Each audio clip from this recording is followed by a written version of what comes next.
दोस्तों, हम अपने देश के बारे में चाहे जितनी भी बड़ी बड़ी बातें कर ले, लेकिन असलियत तो ये है कि हमारे देश साइंस एंड टेक्नोलॉजी के क्षेत्र में बाकी देशों से बहुत ही पीछे है। लेकिन क्या पहले से ही भारत की हालत ये है? क्या पहले से ही भारत साइंस एंड टेक्नोलॉजी के फील्ड में अन्य देशों से पीछे है? दोस्तों, इसका जवाब है नहीं। एंशिएंट इंडियन साइंस बहुत ही डेवलप्ड थी। जबकि बाकी दुनिया हंटिंग एंड गैदरिंग में बिजी थी, तभी भारत की विज्ञान बहुत ही आगे बढ़ चुकी थी। तो चलिए दोस्तों, पता करते हैं प्राचीन भारत की विज्ञान के क्षेत्र में top 13 contributions. Hi everyone and welcome to our YouTube channel.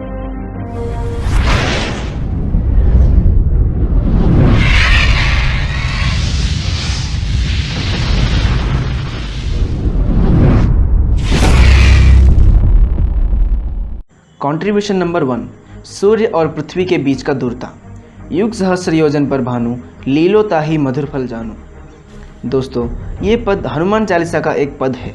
इस पद में हनुमान कैसे सूर्य को फल समझ के खाने के लिए लाखों किलोमीटर उड़ के गए थे, उसका वर्णन किया गया है। सरप्राइजिंगली, हम अगर इस पद को नंबर्स में कन्वर्ट करते हैं तो पृथ्वी और सूर्य के बीच का दूरता पता चलता है। हिंदू पुराणों के गणना के अनुसार एक युग 12,000 साल, एक सहस्र युग 1 करोड़ 20 लाख साल, एक योजना 8 माइल्स के बराबर है। युग, सहस्र और योजना को मिला के बोलने से होता है 1 करोड़ 36 लाख किलोमीटर। लेकिन सूर्य और पृथ्वी के बीच का असली दूरता है 15 करोड़ 20 लाख किलोमीटर, यानी एरर सिर्फ 1% है। Contribution number 2, cloning, test tube baby and surrogate mother. दोस्तों, क्लोनिंग, टेस्ट ट्यूब बेबी और सरोगेट मदर आदि के बारे में हम सभी को पता ही है। ये सब मेडिकल फील्ड में रिसेंटली डेवलप हुए हैं, लेकिन महाग्रंथ महाभारत में इनके बारे में बहुत पहले से ही वर्णन किया गया था।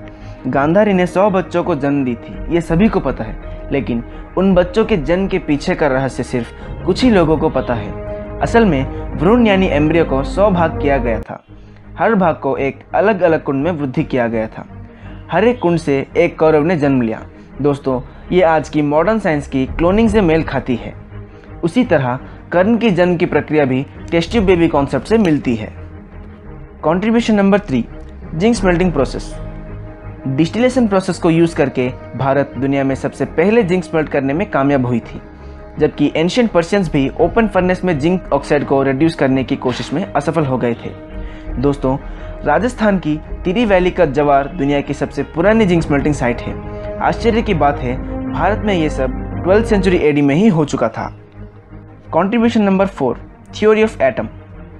दोस्तों, प्राचीन भारत के महान वैज्ञानिक महर्षि कणद जॉन डाल्टन के पैदा होने से भी बहुत साल पहले ही परमाणु सिद्धांत यानी एटॉमिक थ्योरी का व्याख्या कर चुके थे। उनके अनुसार हर पदार्थ क्षुद्र अभिध्वंसी कणिकाओं को लेकर बनता है, जिसे अणु कहा जाता है। ये अणु संपूर्ण गति या स्थिति अवस्था में होती है। एक पदार्थ का अणु एक दूसरे से मिलकर द्वाणुका या त्रियाणुका का गठन करते हैं।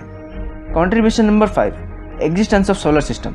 इतिहास कॉर्पनिकस को सोलर सिस्टम की हेलियोसेंट्रिक मॉडल देने की क्रेडिट देती है। दोस्तों, जबकि बहुत साल पहले ही वेदों में सूर्य की केंद्र स्थिति और अन्य ग्रहों की इसके चारों ओर घुमाव के बारे में वर्णन किया जा चुका था। ऋग्वेद के अनुसार सूर्य अपने कक्ष में अपने चारों ओर घूमते हैं। पृथ्वी और अन्य ग्रह आकर्षण के कारण सूर्य के चारों ओर घूमते हैं। Contribution number 6, the value of pi. इतिहास के अनुसार पाई की असंगत यानी इरेशनल वैल्यू को 1761 में लंबट ने यूरोप में किए थे, लेकिन हजारों साल पहले ही भारत की महान गणितज्ञ आर्यभट्ट ने पाई की मूल्य निर्धारण पर काम किए थे। दोस्तों, उनके अनुसार पाई का अप्रोक्सीमेट वैल्यू है 3.1416। ये उन्होंने 499 BC में अपने 23 साल के उम्र में किए थे। Contribution number 7, Fibonacci numbers. दोस्तों, इटालियन मैथमेटिशियन से बहुत साल पहले ही फिबोनाची नंबर्स भारतीय गणितज्ञों को मालूम थे। वैदिक विद्वान पिंगला ने इसका वर्णन अपने पुस्तक मातृमेरु में किए थे। इनके बाद 3 भारतीय गणितज्ञ वीरहंका, गोपाल और हेमचंद्र ने इन संख्याओं के गठन प्रक्रिया का जिक्र किए। Contribution number 8, iron cased rockets. दोस्तों, सबसे पहले आयरन कैस्ड रॉकेट्स 1780 में मैसूर के राजा टीपू सुल्तान के वक्त व्यवहार किए गए थे, जिनके वजह से ब्रिटिश ईस्ट इंडिया कंपनी को हार की मुंह देखनी पड़ी थी। लंबे लंबे आयरन के ट्यूब्स में बारूद भर्ती करके बांस के पेड़ के साथ बांध कर छोड़ा जाता था, जो तकरीबन 2 किलोमीटर की लक्ष्य को भेद कर पाती थी। Contribution number 9, numeral notation. दोस्तों 500 BC में भारत ने एक ऐसा उपाय का चिंतन किया जिसमें 1 से 9 तक के हर संख्या को एक एक संकेत दिया गया। उसके बाद इसको अरेबियंस ने अपनाया और इसे हिंद न्यूमरल्स बोलने लगे, क्योंकि ये उन्हें भारत से प्राप्त हुई थी। लेकिन जब ये वेस्टर्न वर्ल्ड तक पहुंची, वहाँ के लोगों ने उन्हें अरबिक न्यूमरल्स बोलने लगे, क्योंकि वो उन्हें अरेबियंस से प्राप्त किए थे। कंट्रीब्यूशन नंबर 10, सुश्रुत संहिता। यह है मानव जाति का औषध विज्ञान और शल्य चिकित्सा यानी सर्जरी का सबसे पुराना एनसाइक्लोपीडिया। दोस्तों, ये किताब सुश्रुत के द्वारा 6th सेंचुरी BC में लिखा गया था, जिन्हें शल्य चिकित्सा यानी सर्जरी करने वाला पहला मनुष्य कहा जाता है। दोस्तों, इस किताब में 184 अध्याय हैं, जिनमें 1120 प्रकार के पीड़ाओं के बारे में वर्णन किया गया है। इसके अलावा इस पुस्तक में 700 मेडिसिनल प्लांट्स के बारे में भी जानकारी दी गई है। दोस्तों, इसमें भ्रूण तत्व यानी एम्ब्रियोलॉजी और मानव शरीर विज्ञान के बारे में भी वर्णन किया गया है। दोस्तों, उस समय सुश्रुत अपने काम के लिए जो 28 प्रकार के उपकरण व्यवहार करते थे, वो आज की एडवांस्ड मेडिकल साइंस में भी यूज़ किया जाता है। Contribution number 11, the circumference of earth. दोस्तों, अनफॉर्चुनेटली पृथ्वी की परिधि नापने की गौरव ग्रीक्स को मिलती आ रही है, जबकि उनसे बहुत साल पहले ही आर्यभट्ट ने इसकी आकलन किए थे। उनके गणना के अनुसार पृथ्वी की परिधि थी 39,736 किलोमीटर।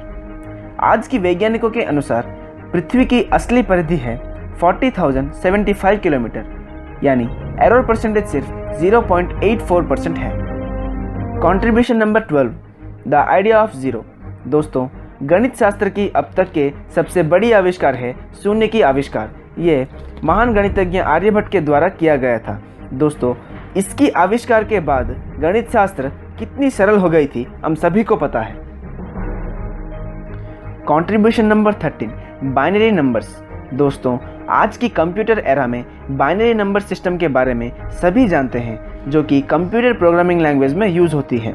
ये नंबर सिस्टम 0 एंड 1 को लेके बनी है और इनके कॉम्बिनेशन से बिट्स एंड बाइट्स बनते हैं। लेकिन इस नंबर सिस्टम का पहला उल्लेख वैदिक विद्वान पिंगला ने अपने पुस्तक चंद्र शास्त्र में किए थे, जो कि संस्कृत भाषा का सबसे पुराना चंद्र शास्त्र है। दोस्तों, अगर आपको हमारी वीडियो अच्छी लगे तो लाइक कीजिए और शेयर कीजिए। ऐसे ही इंटरेस्टिंग वीडियोस देखने के लिए हमारे चैनल को सब्सक्राइब कीजिए और उनके नोटिफिकेशन पाने के लिए बेल आइकन को दबाएं।